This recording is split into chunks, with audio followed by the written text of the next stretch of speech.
तो दोस्तों चलो, लास्ट क्लास में शेड्यूल सीखे थे, एक बनाया था, बाकी 4 पढ़ पढ़ के छोड़ दिया था। खुद ट्राई करना, कोई डाउट होगा तो पूछना। मैं 5 नंबर से बनाने वाला हूँ जिसमें सिर्फ ऑपरेशन पूछा है, फंड फ्रॉम ऑपरेशंस, ठीक है। और याद करो, ऑपरेशन में कुछ खास नहीं था। जितने भी नॉन कैश आइटम उनको ही प्लस माइनस करते थे, जैसे पिछले चैप्टर में ऑपरेटिंग एक्टिविटी के अंदर जो भी आता था स्टार्टिंग में, बस वही सब चीज़। तो कुछ अलग नहीं है, तो टेंशन वाली बात नहीं है। क्वेश्चन 5, ठीक है। देखो लिखा है संचालन से कोष, फंड फ्रॉम ऑपरेशंस बनाओ, ठीक है। तो स्टेटमेंट ऑफ पीएल इसके इंक्रीज डिक्रीज से चालू करते हैं, जनरल रिजर्व इसके भी इंक्रीज डिक्रीज से चालू करते हैं। गुडविल राइट ऑफ हुआ प्लस प्रिलिमिनरी एक्सपेंस ये भी राइट ऑफ हो रहा है प्लस डेप्री, इनका डिफरेंस डेप्रिसिएशन कहलाएगा जो प्लस होता है। छोटा क्वेश्चन है यार, चलो मैं कॉलम खींच लिया हूँ तो बना ही लेते हैं, कुछ नहीं करना है। पीएल बढ़ा कि कम हुआ, देखो 40 से 50 हुआ है, बढ़ा ना, तो लिखेंगे increase in PL, increase in PL 10,000, ठीक है। जनरल रिजर्व 20 से 25, 5 बढ़ा, प्लस कर देंगे। जनरल रिजर्व पूरा लिखना चाहिए, ट्रांसफ़र टू जनरल रिजर्व, चलो जनरल रिजर्व ट्रांसफ़र लिख देता हूँ, ठीक है। कितना, 5,000। गुडविल देखो 15 से 10 हुआ, 5,000 राइट ऑफ हो रहा है, ये भी प्लस होगा, शॉर्टकट में लिख दिया गुडविल रिटर्न ऑफ। बाहर से कुछ आवाज़ आ रहा होगा ना, मतलब ढोल नगाड़ों का, क्योंकि आज दशहरे का दिन है, रामलीला होने वाला है माना में।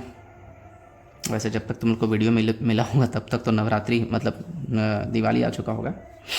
छोड़ो, प्रिलिमिनरी 10 से 8, 2 कम हुआ है तो इसको भी रिटर्न ऑफ करेंगे। Preliminary expenses return of 2,000।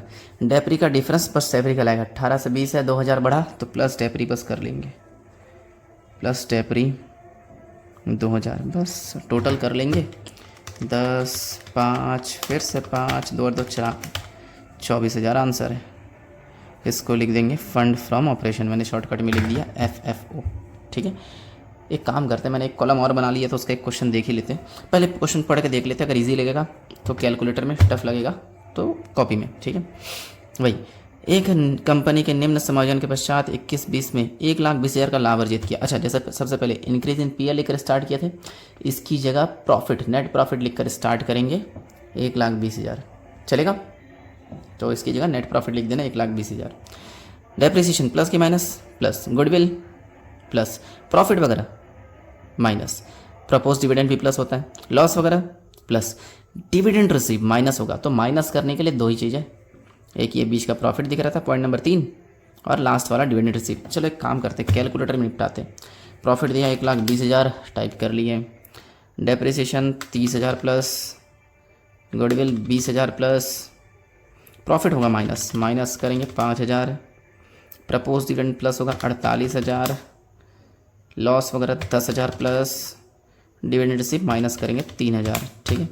2,20,000 देख लो, 2,20,000 आंसर है, ठीक है। बच्चा क्वेश्चन है, मैंने फालतू कलम खींचा लग रहा है। चलो एक आध और पढ़ के देख लेते, टफ क्वेश्चन आएगा तो बनाएंगे, वरना छोड़ देंगे। क्वेश्चन 7 काफ़ी बड़ा क्वेश्चन है, दिख रहा है, अपने कॉपी में देखोगे तो ज़्यादा अच्छा दिखेगा। हाँ, MS लिमिटेड के 31 मार्च 21 व 22 में 2.5 लाख और 5 लाख के शेष थे, लाभ हानि खाते का। ये इंक्रीज इन पीएल है, पहले 2.5 लाख था, फिर 5 लाख हो गया, बढ़ा ना, तो जैसे यहाँ लिखे थे ना, इंक्रीज इन पीएल लेकर स्टार्ट करेंगे 2.5 लाख। चलो देखते हैं, कैलकुलेटर में बनाएंगे पहले, अगर आंसर नहीं आया तो कॉपी पे प्रेजेंट करूँगा, ठीक है। तो 2.5 लाख से स्टार्ट करते हैं, इंक्रीज इन पीएल, ठीक है। डेप्रिसिएशन ऑन एसेट्स 50, क्या होगा, प्लस। प्रिलिमिनरी एक्सपेंस ये भी प्लस होता है, पिछले क्वेश्चन में भी था। डिस्काउंट वगैरह हाँ ये भी प्लस होता है, फॉर्मेट खोल के देख लेना, 25,000। प्रपोज डिविडेंड ये भी प्लस होता है, 1.5 लाख।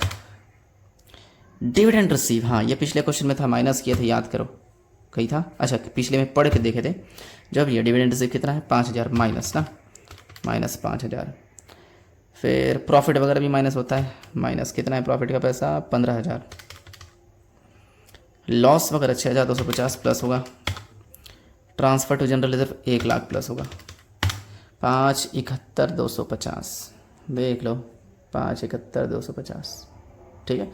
आसान है यार। क्वेश्चन नंबर 8, इसका भी कैलकुलेटर, ठीक है। लेकिन इस क्वेश्चन में ना देखो पीएल अकाउंट का फॉर्मेट बना हुआ है, ठीक है। घबराने वाली बात नहीं है, हमें नेट प्रॉफिट से स्टार्ट करना है और नेट प्रॉफिट दिख रहा है 2,18,000। तो मान के चलो सबसे पहले स्टार्टिंग में नेट प्रॉफिट लिख दिया 2,18,000। अब यहाँ डेबिट वाले प्लस, क्रेडिट वाले माइनस, लेकिन सारे नहीं, जो भी नॉन कैश आइटम दिखता है फॉर्मेट में था बस वही चीज़, तो ढूंढना पड़ेगा। क्या सैलरी नॉन कैश आइटम था उसमें फॉर्मेट में? नहीं है, छोड़ो। कैश एक्सपेंस नहीं है। डेप्री था, जोड़ेगा 32,000 plus 32,000। Loss on sale of furniture, हाँ लॉस वगैरह भी जुड़ता है 3। नेट प्रॉफिट तो पहले लिख चुके हैं। ग्रॉस प्रॉफिट छोड़ देना। प्रॉफिट और इंटरेस्ट रिसीव दोनों माइनस होगा, 10 और 5 मिला के 15,000 एक बार में माइनस कर लेता हूँ। 2,38,000 ये आ गया 2,38,000। अरे यार बच्चा क्वेश्चन बना रहा हूँ। चलो इस क्वेश्चन को देखते हैं। इस क्वेश्चन का भी हाल वही करेंगे ना। नेट प्रॉफिट ये पीएल दिया है, जैसे पिछले क्वेश्चन में नेट प्रॉफिट से चालू किया था, यहाँ भी नेट प्रॉफिट से 340। चलो टाइप कर लिया 3,40,000, ठीक है। अब डेबिट की सारी चीज़ों को देखना, कौन सा जोड़ना है कौन सा छोड़ना है ये बताना। क्या सैलरी लेंगे? नहीं, छोड़ दो। कमीशन? नहीं। रेंट, रेट्स, टैक्स वगैरह? नहीं। डेप्री? डेप्री जुड़ेगा प्लस 50,000। प्रोविज़न फॉर डाउटफुल डेब्ट, क्या ये देखे थे? नहीं दिखा था, आएगा भी नहीं, छोड़ दो उसको, ठीक है। प्रोविज़न वगैरह अपना करंट लाइबिलिटी माना जाता है। करंट लाइबिलिटी वाला चीज़ इसमें थोड़ी लेते हैं यार, वो तो शेड्यूल में लेते हैं, तो छोड़ सकते हैं। अच्छा, लेकिन जस्ट इसके बाद देखो एक और प्रोविज़न दिया है, प्रोविज़न फॉर कंटिंजेंट लाइबिलिटी। ये अपना नॉन कैश एक्सपेंसेस माना जाएगा। कंटिंजेंट लाइबिलिटी मतलब अचानक से होने वाले खर्चे, ये जुड़ेगा। डाउटफुल डेब्ट करंट लाइबिलिटी माना जाता है, ये नहीं मानते। इसके पीछे का रीज़न है क्योंकि कंटिंजेंट लाइबिलिटी ऐसा चीज़ है जो बैलेंस शीट में नहीं होता। जब बैलेंस शीट में है ही नहीं वो, तो कहाँ से अपना करंट लाइबिलिटी माना जाएगा, ठीक है। ये एक तरह से ऐसा एक्सपेंस आ गया जो अचानक से आया, ठीक है। जो भी है इसको जोड़ेंगे तो प्लस 4,000। फिर लॉस वगैरह तो जानते ही हो कितना, 6,000 प्लस 6,000। प्रोविज़न फॉर टैक्स ये भी जुड़ेगा प्लस 10। डिस्काउंट ऑन डिवेंचर ये भी जुड़ेगा 10। इस साइड का हो गया, उस साइड प्रॉफिट डिविडेंड सब आएगा। ग्रॉस प्रॉफिट का छोड़कर 5, 10, 10 यानी 25 माइनस कर देते सीधा 25,000। 395, देखो 395 का आंसर है, ठीक है। तो इजी है यार, ये सब मैं बनाऊँगा कहाँ है, बस ऐसे ही फॉर्मेट बनाना, जो भी आते जाएगा लिखते जाना। सबसे पहले पीएल या नेट प्रॉफिट लिख देना जो भी है, उसके बाद जो भी चीज़ दिमाग में आए लिखते जाना, देखना ढूंढना और लिखते जाना। तो टेंशन वाली बात बिल्कुल नहीं है, ट्राई करना। और किसी का कोई आंसर नहीं आ गया तो मुझसे पूछना। वैसे अगला क्वेश्चन जो है 10 नंबर थोड़ा लंबा है, ठीक है, पी लिमिटेड। अब ऐसे क्वेश्चंस में सारे फॉर्मेट बनाने पड़ते हैं।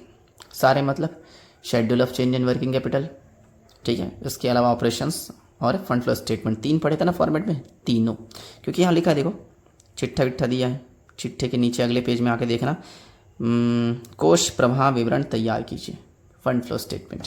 तो एक काम करते हैं यार, फंड फ्लो स्टेटमेंट बनाते हैं इस क्वेश्चन को, क्योंकि छोटा क्वेश्चन है। मैं इसी वीडियो में कंटिन्यू कर रहा हूँ, ज़्यादा कुछ 2 मिनट के लिए पॉज कर रहा हूँ। मैं क्वेश्चन का कॉलम खींच लेता हूँ, फिर उसके बाद कंटिन्यू करूँगा। बन गया कॉलम, ठीक है। क्वेश्चन नंबर डाल लेते हैं, क्वेश्चन पढ़ते और स्टार्ट करते हैं। क्वेश्चन नंबर 10, यहाँ क्वेश्चन नंबर 10 डाल दिया जाते हैं, ठीक है। क्वेश्चन 10, चलो बढ़िया है। हाँ, तो क्वेश्चन देखना और डिसाइड करना कौन सा कहाँ पर। पी लिमिटेड 31 मार्च 21-22 जो भी है 2 साल का डेटा देख रहे हैं। सबसे पहले शेयर कैपिटल, शेयर या तो इशू या तो रिडम्पशन। इशू होगा तो सोर्स में, रिडम्पशन होगा तो एप्लीकेशन में। बढ़ा तो इशू बोलते हैं, घटा तो रिडम्पशन बोलते हैं। डन, पिछले चैप्टर में भी था, कैश फ्लो में सेम। हाँ, लेकिन देखो कोई चेंज नहीं हुआ है, 6 लाख का 6 लाख। जब चेंज ही नहीं हुआ तो ना तो इशू ना तो रिडम्पशन, छोड़ दो यार। रिजर्व एंड सरप्लस, इससे स्टार्ट कर सकते हो ऑपरेशन। 26,500 से 12,000 कम हुआ है ना, 26,500 माइनस 12,000, 14,500 कम हुआ। ऑपरेशन स्टार्ट करेंगे 14,500, ठीक है। कम हुआ है तो माइनस में लिख कर स्टार्ट करेंगे, काम आने वाला है। करंट लायबिलिटी में देखो एक ही आइटम है ट्रेड पेबल, करंट लायबिलिटी तो यहाँ पर आता जानते हो शेड्यूल में, ठीक है। चलो अगले पेज में आते हैं। बिल्डिंग 5 लाख से 480, कम होने की 2 ही वजह हो सकती है, या तो सेल या तो डेप्री। नीचे पढ़ो, भवन और संयंत्र के मूल्य में परिवर्तन ह्रास के कारण the change in the building and plant values are due to depreciation, मतलब ये डेप्रिसिएशन है। साफ साफ बोल दिया यार, कम हुआ है, या तो बेचना होगा या तो डेप्री लगाना होगा।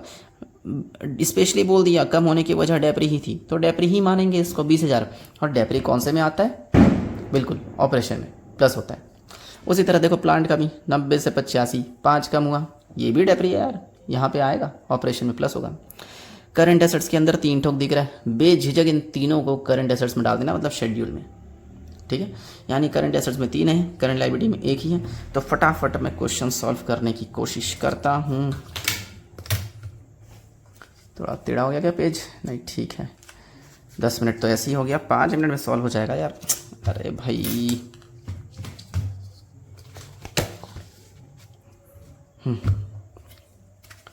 तो सुनते जाना ना। सबसे पहले क्वेश्चन में दिया है, शेड्यूल बनाने की कोशिश करते हैं। शेड्यूल में सबसे पहले करंट एसेट्स आता है ना, कहाँ गया? ये रहा करंट एसेट्स। तो ए नंबर डाल देंगे अपन, करंट एसेट्स, हेडिंग को अंडरलाइन। इन्वेंट्रीज या ट्रेड रिसीवेबल और कैश। इन्वेंट्रीज एक ट्रेड रिसीवेबल और कैश एंड कैश इक्विवेलेंट। 5,000, 1,000, 15,000, 10,000।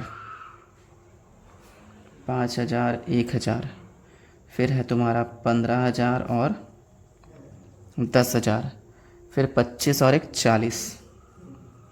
ये तो मुझे नहीं हो जाएगा, लगाओ टोटल। ए नंबर 5, 10, 20, 25, 45 ना, और यहाँ 40, 10, 50, 51। उसी तरह B number current liabilities,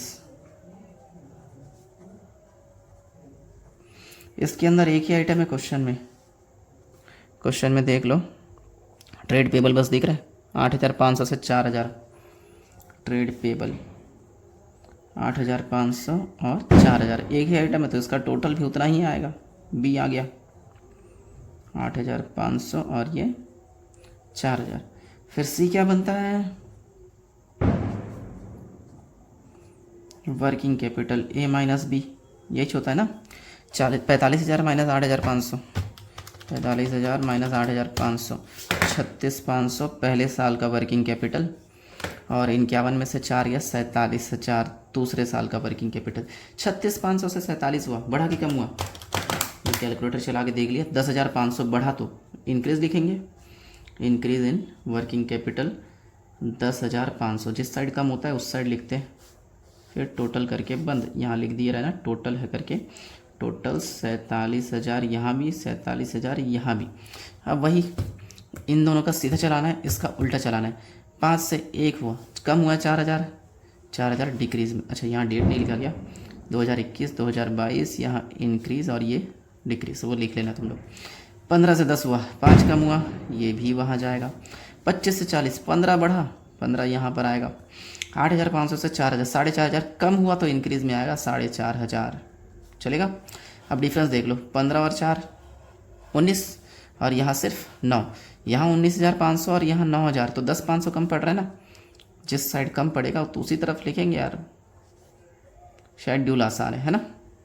operations, operation में क्वेश्चन देखो, क्वेश्चन रिजर्व एंड सरप्लस दिख रहा है, 26,500 से 12,000, 26,500 माइनस 12,000, 14,500 कम हुआ है, तो लिख देंगे decrease in reserve and surplus 14,500। Decrease है तो ब्रैकेट में डालना ताकि पता चले कि ये माइनस है, ठीक है। उसके बाद इसमें डेप्री वेप्री कुछ था, हाँ, ये एक बिल्डिंग का और एक प्लांट का। बिल्डिंग का 20,000 का डेप्री है, प्लस डेप्री ऑन बिल्डिंग, और एक प्लस करेंगे डेप्री ऑन प्लांट, कितना है 5,000। और तो कुछ नहीं दिख रहा है मुझे। 14,500 जो कि माइनस में था, 25,000 माइनस कितना 14,500, तो ये 10,500 बचा है, ये FFO है, ठीक है। अब जब शेड्यूल बनाएंगे सबसे पहले काम करेंगे, इन दोनों के आंसर को शिफ्ट करेंगे। ऑपरेशन का आंसर यहाँ पर आता है FFO 10,500, इसका आंसर इंक्रीज आया तो उस तरफ जाएगा, इंक्रीज इन वर्किंग कैपिटल 10,500। इसके अलावा कहीं से कुछ पैसा आया तो यहाँ, कहीं कुछ पैसा गया तो यहाँ। लेकिन अजीब बात है कि पहला क्वेश्चन है ना, छोटा देने के चक्कर में ना तो कोई पैसा आया ना तो कोई गया, ना तो कोई एसेट्स बेचा, ना खरीदा, ना शेयर इशू किया, ना रिडम्पशन किया, कुछ नहीं हुआ। टैक्स पेड नहीं है, डिविडेंड वगैरह कुछ नहीं है क्वेश्चन में। हो गया बराबर, यानी हम सही बनाए हैं। ये छोटा क्वेश्चन है, इतना छोटा क्वेश्चन नहीं देंगे रे।